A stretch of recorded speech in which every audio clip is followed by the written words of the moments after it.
La era peripandémica. Altruismo, desarrollo y nuevos hábitos de una humanidad alterada. Durante la emergencia sanitaria se pusieron a prueba la salud física y la estructura emocional de las sociedades. La pandemia fue un acontecimiento que no terminó con el fin de las restricciones. Se transformó en una experiencia que todavía se proyecta sobre nuestras emociones, hábitos y modos de vincularnos. Actualmente vivimos una época que podríamos denominar peripandémica, una sola difusa entre la emergencia y la postnormalidad, donde las huellas tanto culturales como psicológicas del encierro siguen marcando lo cotidiano. Durante aquellos meses críticos se revelaron las dos caras del ser humano, la solidaridad y el egoísmo. En las salas COVID convivieron médicos y trabajadores esenciales que arriesgaron su vida con un sentido de deber colectivo y personas dominadas por la desconfianza, la negación e incluso el miedo.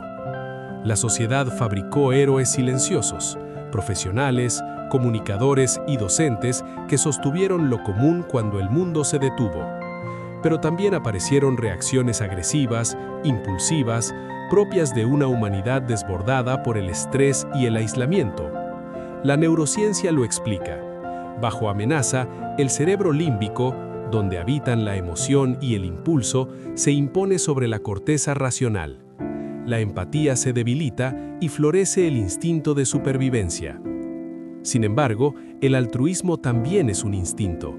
Nos une, nos permite cooperar y nos impulsa a formar comunidad. Fue clave para la supervivencia de nuestra especie y también para que, en medio del caos sanitario, aparecieran gestos de ayuda que no surgieron de una orden, sino de un impulso gregario. Aún hoy, cuando la emergencia ya quedó atrás, ese reflejo solidario convive con la fatiga social, una mezcla de cansancio moral y descreimiento ante las instituciones. La pandemia no puso a prueba solo la salud física, sino también la estructura emocional de las sociedades. El confinamiento prolongado alteró algo más profundo, los ciclos vitales. Cada etapa de la vida, la infancia, la adolescencia, la adultez y la vejez, tiene su propio ritmo neurológico y social. La interrupción del contacto, el exceso de virtualidad y la exposición prolongada al estrés modificaron esos ritmos. Niños que aprendieron a hablar frente a pantallas, adolescentes que descubrieron la sociabilidad en entornos digitales y adultos mayores que vivieron el miedo a la soledad o la pérdida de sus rutinas. La ciencia ya observa efectos sutiles en el desarrollo del lenguaje, en la atención y en el sueño, así como también un notable incremento de los trastornos ansiosos y depresivos. El cerebro humano, por su plasticidad, es capaz de adaptarse, pero también de clausurar etapas cuando el entorno no ofrece los estímulos necesarios. Durante la pandemia, muchas de esas transiciones se congelaron. La adolescencia se extendió, la adultez se replegó y la vejez se hizo más visible. En esa alteración del tiempo vital aparece una enseñanza. Los contextos sociales pueden modelar el desarrollo cognitivo tanto como los genes. La madurez emocional no es un destino biológico, sino una conquista cultural que requiere interacción, movimiento y contacto humano. Ahora, en la peripandemia, asistimos a la reorganización de esos vínculos. Volver a encontrarse fue una necesidad casi biológica, pero no regresamos al punto de partida. Cambiaron los hábitos y los modos tanto de trabajar como de estudiar y de comunicarnos.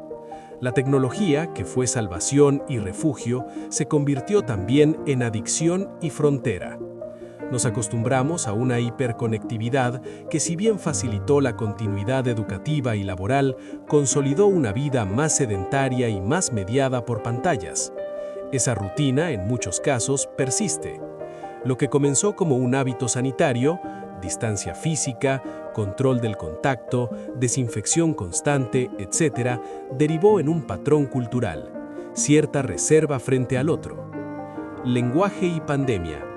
El lenguaje también dejó su marca. El término distancia social fue un error semántico que confundió aislamiento con cuidado.